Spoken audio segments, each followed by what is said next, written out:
सजन जी, आप हमें यह बताइए कि जब कलुकाल हटने लगा है तो अब कौन सा समय आने वाला है? कलुकाल हटने लगा है, इसलिए वह समय शीघ्र आने वाला है जब रोग शोक जगत से समाप्त हो जाएंगे। सजन जी, सज्जन पुरुष का आदर सम्मान करते हुए सब उससे सहजता से क्यों स्वीकार कर लेते हैं? सज्जन पुरुष का आदर सम्मान करते हुए सब उसे सहजता से इसलिए स्वीकार कर लेते हैं क्योंकि वह अपनी वाणी का कभी भी दुरुपयोग नहीं करता, अर्थात बिना सोचे समझे व विचारे कभी नहीं बोलता और इस प्रकार मानवीय उत्कृष्टता का प्रतीक बना रहता है। आप हमें यह बताइए कि सज्जनता कौन से सद्गुणों का बीज स्रोत है और इन सद्गुणों को अपनाना क्यों आवश्यक है? सज्जनता सभी प्रकार के सद्गुणों जैसे सच्चरित्र, सद्व्यवहार, विशुद्धता, शौर्यता, बहादुरी, योग्यता, सामर्थ्यता का बीज स्रोत है और यह किसी व्यक्ति के सज्जन पुरुष यानी भला आदमी बनने के लिए आवश्यक है। भाव शब्द से आपका क्या तात्पर्य है? भाव शब्द किसी अवस्था या स्थिति को जताता है। किसी व्यक्ति की विवेकशीलता उसके मन मस्तिष्क के भाव के स्तर को जन्म देती है, जो कि अंततः उसकी प्रकृति, सिद्धांत, प्रवृत्ति, आदत, स्वभाव, गुण या चरित्र बन जाता है।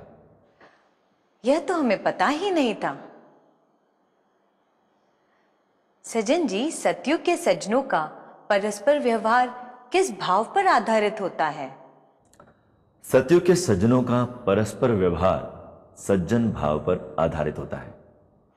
अच्छा, तो अब आप हमें यह बताइए कि किस भाव का सतयुग में कोई भी स्थान या अस्तित्व नहीं होता? द्वैत भाव का सतयुग में कोई भी स्थान या अस्तित्व नहीं होता।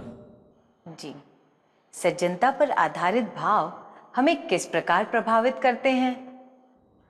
सज्जनता पर आधारित भाव सदैव न केवल हमारे अस्तित्व पर सकारात्मक प्रभाव डालते हैं, बल्कि जीवात्मा, मन, मस्तिष्क और शरीर के अतिरिक्त हमारे गुण, चरित्र व जीवन का सिद्धांत बनाने वाली भावना, मनोवृत्ति, चित्तवृत्ति, आत्मविश्वास व आस्था आदि को भी सकारात्मक स्वरूप प्रदान करते हैं। इस प्रकार हम कह सकते हैं कि सज्जन भाव के मूलाधार पर आश्रित यानी पले बढ़े व्यक्ति का चरित्र पूर्णतया सकारात्मक गुणों व विशेषताओं से परिपूर्ण होता है। तो फिर द्वैत भाव और अन्य सभी प्रकार के भाव हमें किस प्रकार प्रभावित करते हैं? द्वैत भाव और अन्य सभी प्रकार के भाव सदैव न केवल हमारे अस्तित्व पर नकारात्मक प्रभाव डालते हैं, बल्कि जीवात्मा, मन, मस्तिष्क और शरीर के अतिरिक्त हमारे गुण, चरित्र व जीवन का सिद्धांत बनाने वाली भावना, मनोवृत्ति, चित्तवृत्ति, आत्मविश्वास व आस्था आदि को भी नकारात्मक स्वरूप प्रदान करते हैं। सज्जन जी, द्वैत भाव और अन्य सभी प्रकार के भावों पर आधारित मनुष्य कैसा होता है? द्वैत भाव और अन्य सभी प्रकार के भावों पर आधारित मनुष्य अधर्मी अर्थात निकृष्ट, दुराचारी, निर्दयी, धोखेबाज, चतुर, चालाक, स्वार्थी, हिंसक, चोरी, ठगी जैसा मिथ्याचरण करने वाला दुर्व्यसनी, व्यभिचारी पुरुष होता है। दूसरों को दुख पहुंचाना ऐसे व्यक्ति का दिन प्रतिदिन का व्यवहार होता है। और सज्जन भाव पर आधारित मनुष्य कैसा होता है?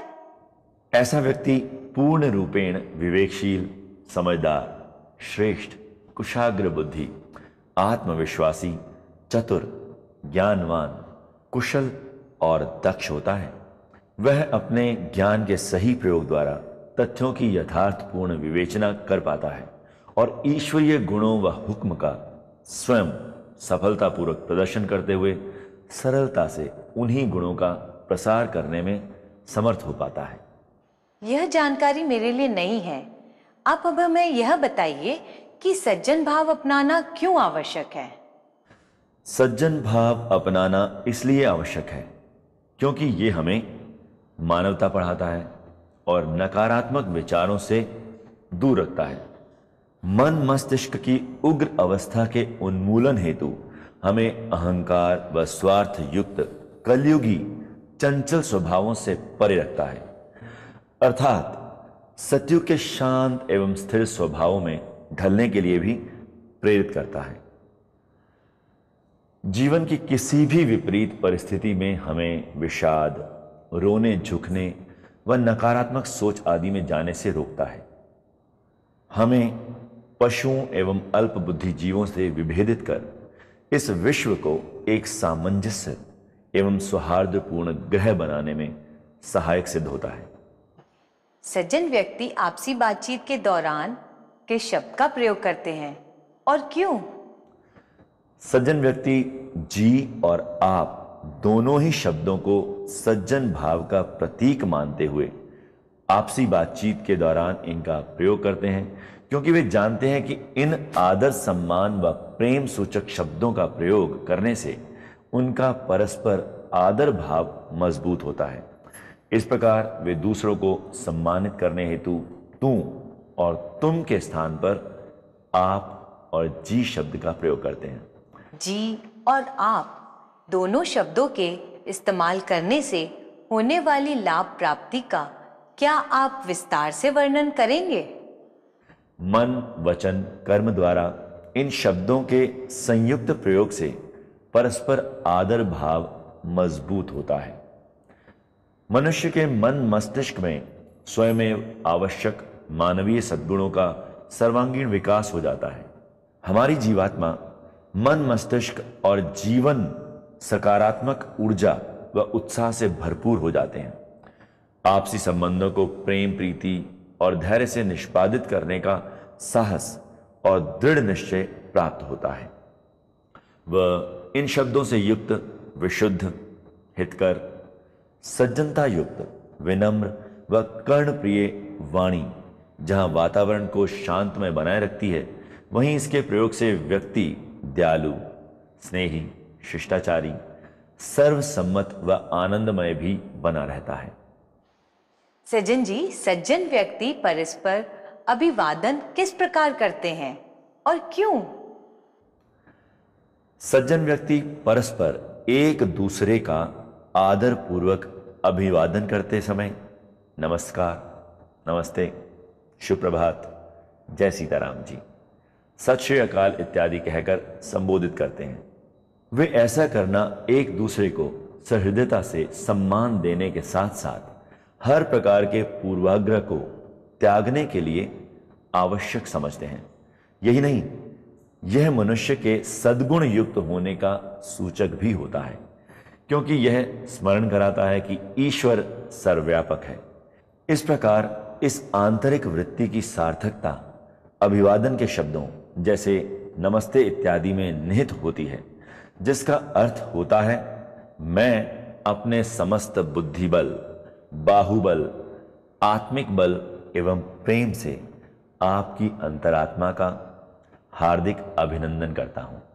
यही नहीं, इस प्रक्रिया द्वारा वस्तुतः एक व्यक्ति दूसरे के हृदय में अपने ही असलियत स्वरूप का दर्शन करता है।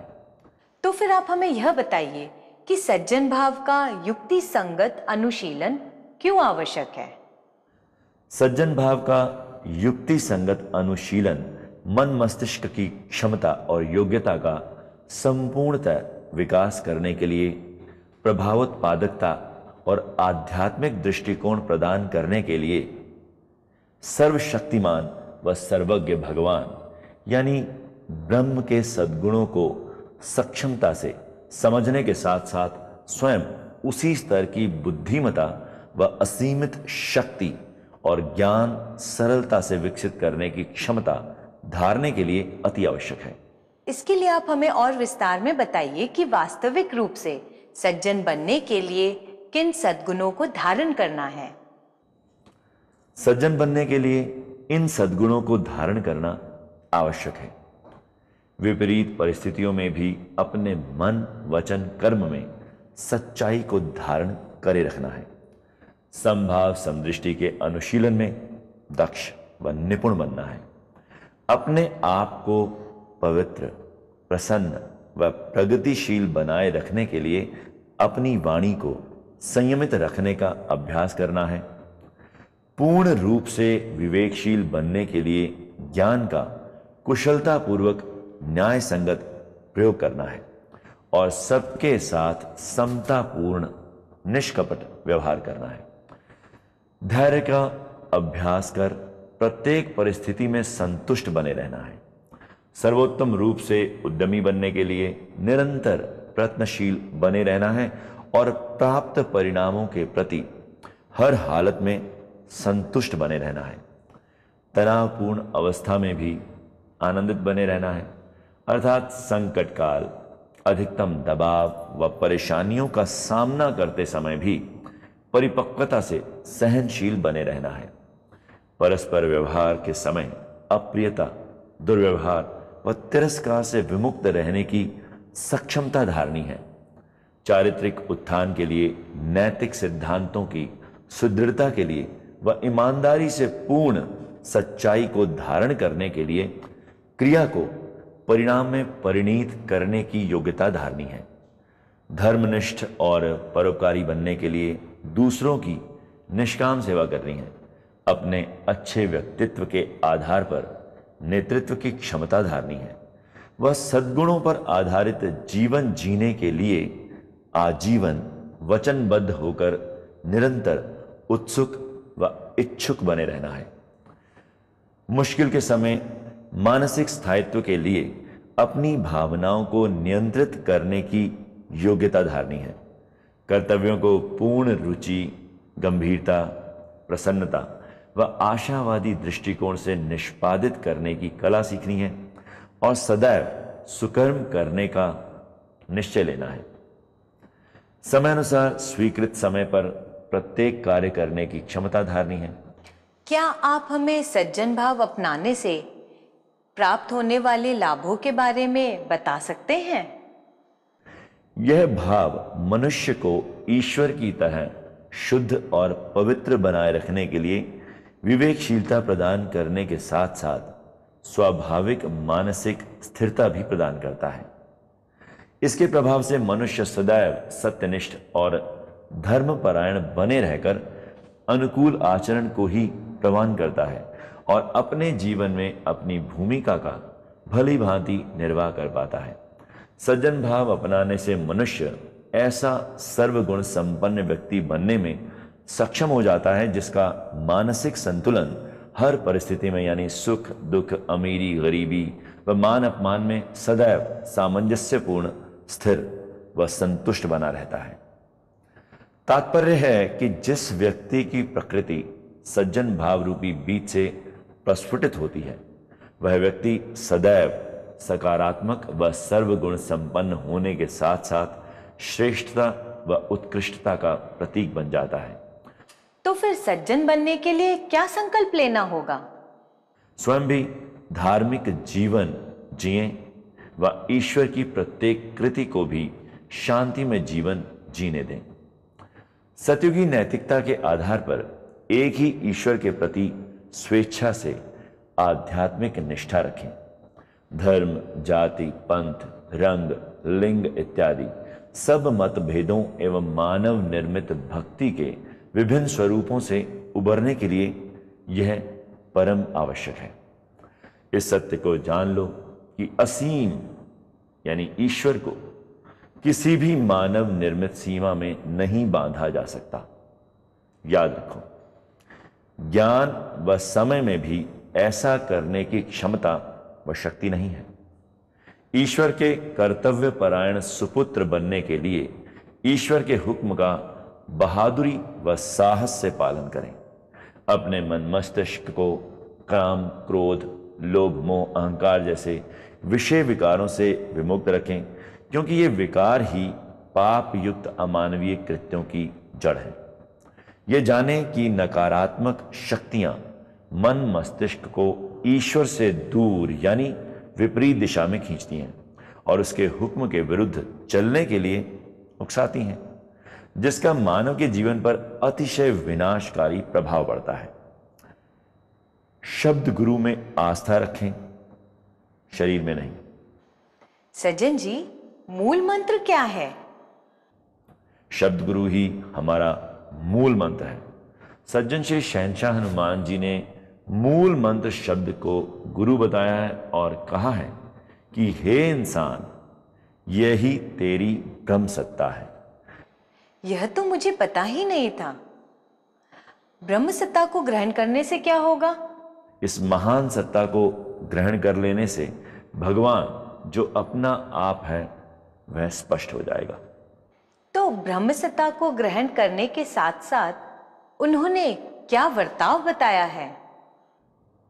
ब्रह्म सत्ता को ग्रहण करने के साथ साथ उन्होंने यह वर्ताव बताया है कि शब्द में जुड़कर सज्जन भाव और गृहस्थ धर्म के वचनों पर परिपक्व हो, फिर जो प्रकाश तुमने मन मंदिर में देखा है वही प्रकाश सारे जग में दिखाई देगा। उस प्रकाश में अटल होकर हर हालत में एक रस रहना है, क्योंकि तू अजन्मा है, तेरी आत्मा अमर है। एक आत्मा होकर हमें क्या दिखाई देगा? एक आत्मा होकर हम देखेंगे कि सर्व सर्व वही ब्रह्म ही ब्रह्म है। फिर ब्रह्म विशेष भी है, निर्लेप भी है और रूप रंग रेखा से बाहर है। सज्जन जी, सर्वव्यापक, सर्वज्ञ, सर्वशक्तिमान भगवान ने शब्द गुरु की किस रूप में व्याख्या की है?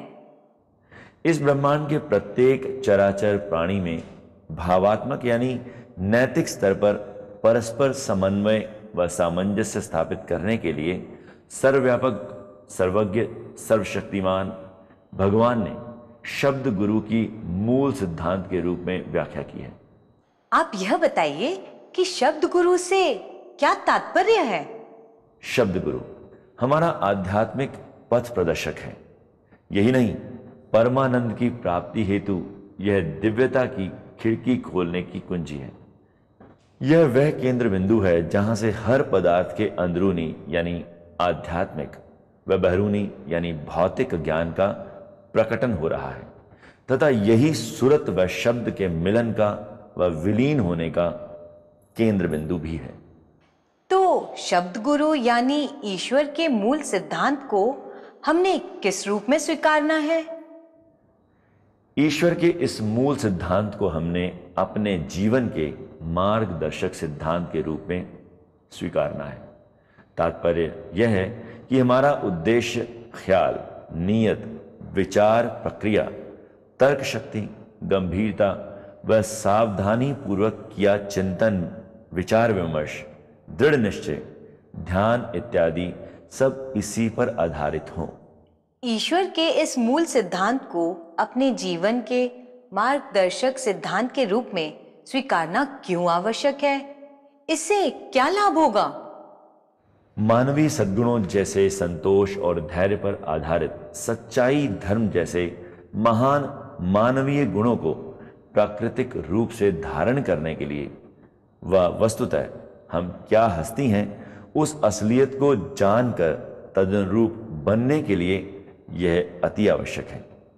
इससे हम न केवल अपनी अंदरूनी विशिष्ट प्रकृति को मन, वचन, कर्म के रूप में धरातल पर लाने में यानी प्रकट करने में सक्षम हो जाएंगे, अपितु सशक्त चरित्र व अच्छी किस्मत वाले इंसान के रूप में विकसित भी होंगे। यही नहीं, फिर इसी जीवन काल में अपने जीवन के सर्वाधिक महत्वपूर्ण मुख्य लक्ष्य यानी मोक्ष को पाना भी हमारे लिए सहज हो जाएगा। सज्जन जी, किसी शरीरधारी को गुरु मानने का क्या अर्थ है? किसी शरीरधारी को गुरु मानने का अर्थ है आध्यात्मिकता के मार्ग से भटक जाना, अर्थात सांसारिक स्वार्थपूर्ण अंतहीन इच्छाओं की ओर आकर्षित हो, मृत लोक में आवागमन के दुष्चक्र में तब तक फंसे रहना जब तक कि अंतिम इच्छा पूर्ण ना हो जाए। तो मनुष्य द्वारा बनाए सिद्धांतों व आस्था के आधार पर जीवन व्यतीत करने से क्या दुष्प्रभाव पड़ता है? मनुष्य द्वारा बनाए सिद्धांतों व आस्था के आधार पर जीवन व्यतीत करने से मन मस्तिष्क सांसारिक ज्ञान व वस्तुओं में इस हद तक लीन हो जाता है कि बुरी नीयत से युक्त नकारात्मक भाव भावनाएं उपजनी शुरू हो जाती हैं। यही नहीं, इन स्वार्थपूर्ण इच्छाओं की पूर्ति हेतु मनुष्य हर जायज व नाजायज तरीका अपनाकर पापमय आचरण करने लगता है। इस प्रकार उसमें काम, क्रोध, लोभ, मोह, अहंकार जैसे विकारों का अंकुरण आरंभ हो जाता है और नकारात्मकता की प्रधानता से उसका शारीरिक व मानसिक स्वास्थ्य बुरी तरह से प्रभावित हो जाता है। आप हमें यह बताइए कि नश्वर गुरु से जुड़ने के कारण मनुष्य का रुझान किस ओर हो जाता है और इसका क्या परिणाम होता है? नश्वर गुरु से जुड़ने के कारण मनुष्य का रुझान भौतिक पदार्थों की ओर हो जाता है और इससे इस तरह के परिणाम उत्पन्न होते हैं। द्विभावी जीवन का आधारभूत सिद्धांत बन जाता है और आत्मज्ञान प्राप्ति में कोई रुचि या रुझान नहीं रहता। मनुष्य सदैव मिथ्या सांसारिक ज्ञान प्राप्ति से ही संतुष्ट बना रहता है तथा अमानवीय कृत्यों की ओर प्रवृत्त होता है। उसके मन मस्तिष्क की अवस्था सदैव विक्षुब्ध व अशांत बनी रहती है। उसके लिए आध्यात्मिक यानी परमार्थिक ज्ञान प्राप्त करना कठिन ही नहीं बल्कि अत्यंत दुष्कर हो जाता है। इस प्रकार इच्छाओं की पूर्ति ना होने के कारण वह आजीवन रोता झुकता रहता है और कभी भी संतुष्ट नहीं होता। तात्पर्य है कि ऐसा मनुष्य अपना समस्त जीवन भ्रमित हो, मूर्खों की तरह व्यतीत कर देता है और उसकी बुद्धि भ्रष्ट हो, कुपथगामी हो जाती है। अंततः हम कह सकते हैं कि ऐसा मनुष्य अपना संपूर्ण आत्मविश्वास, आत्मसंयम व आंतरिक शांति खो बैठता है। आप हमें और बताइए कि मिथ्या शरीर का ध्यान लगाने वाले व्यक्ति का क्या परिणाम होता है? वह सदैव जन्म मरण के दुष्चक्र में फंसा रहता है और कदापि निर्वाण पद प्राप्त नहीं कर पाता। क्या आप हमें बताएंगे कि मृत लोक को हम कैसे जीत पाएंगे? सदैव अपनी चेतना यानी सुरत को शब्द यानी उसके शाश्वत गुरु के साथ जोड़े रखने से ही हम इस मृत लोक को जीत पाएंगे। और आप हमें यह भी बताइए कि जीवात्मा भौतिक जगत से मुक्त हो परम मोक्ष को कैसे प्राप्त कर सकती है? सुरत को शब्द में मिलाकर शून्य हो जाने पर ही जीवात्मा भौतिक जगत से मुक्त हो परम मोक्ष को प्राप्त कर सकती है। सज्जन जी, मेरी उत्सुकता और बढ़ती जा रही है। अब आप यह बताइए कि सुरत का शाश्वत निवास स्थान कहाँ है और उसमें पहुंच जाने से किस पद की प्राप्ति होती है? सुरत का शाश्वत निवास स्थान परमधाम है। इसे परमपद कहते हैं। तो शरीर के स्थान पर शब्द को ही अपना गुरु मानने का दृढ़ निश्चय लेना अति आवश्यक क्यों है? सज्जन भाव को अपने आचरण व व्यवहार में अपनाकर समभाव समदृष्टि के सिद्धांतों का अनुशीलन करने हेतु यह अति आवश्यक है, क्योंकि तभी हम सत्युगी नैतिकता व आचार संहिता को धारण करने में पूर्ण रूपेण सक्षम होंगे और पुनः सामंजस्य व शांतिपूर्ण जीवन व्यतीत करते हुए अपने जीवन के परम लक्ष्य को सिद्ध करने में सफल हो पाएंगे। आत्म परिचय। आओ हम और आप मिलकर अपने आप को समझें।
मानो मैं एक सज्जन हूं।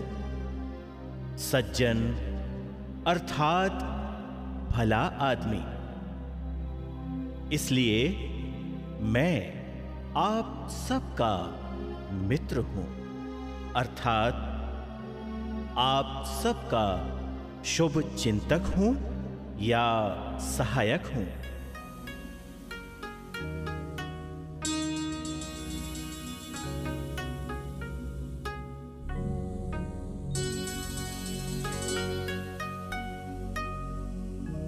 इसी नाते के आधार पर आप सब जन भी मेरे मित्र हो गए। अब जब मित्रता हो गई तो टूटनी नहीं चाहिए।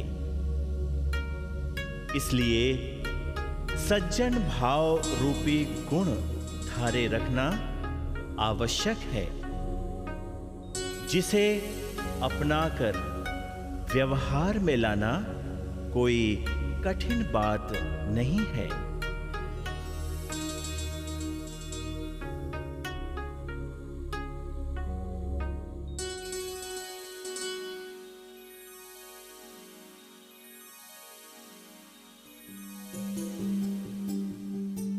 क्योंकि आप सबके अंदर और मेरे अंदर जो सुशोभित है वह एक ही सत्ता है।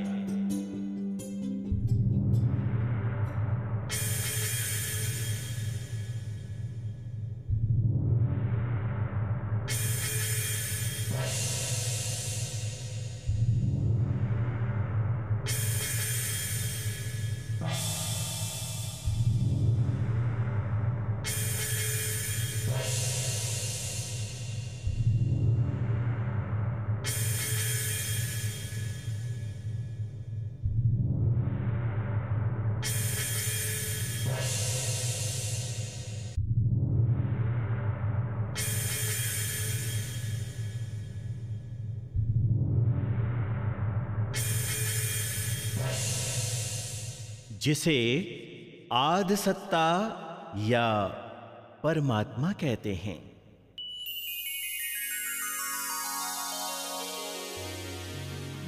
परमात्मा जो हम सब का आधार है, उसके प्रति आप सबकी भी श्रद्धा व प्रेम होगा और मेरा भी है।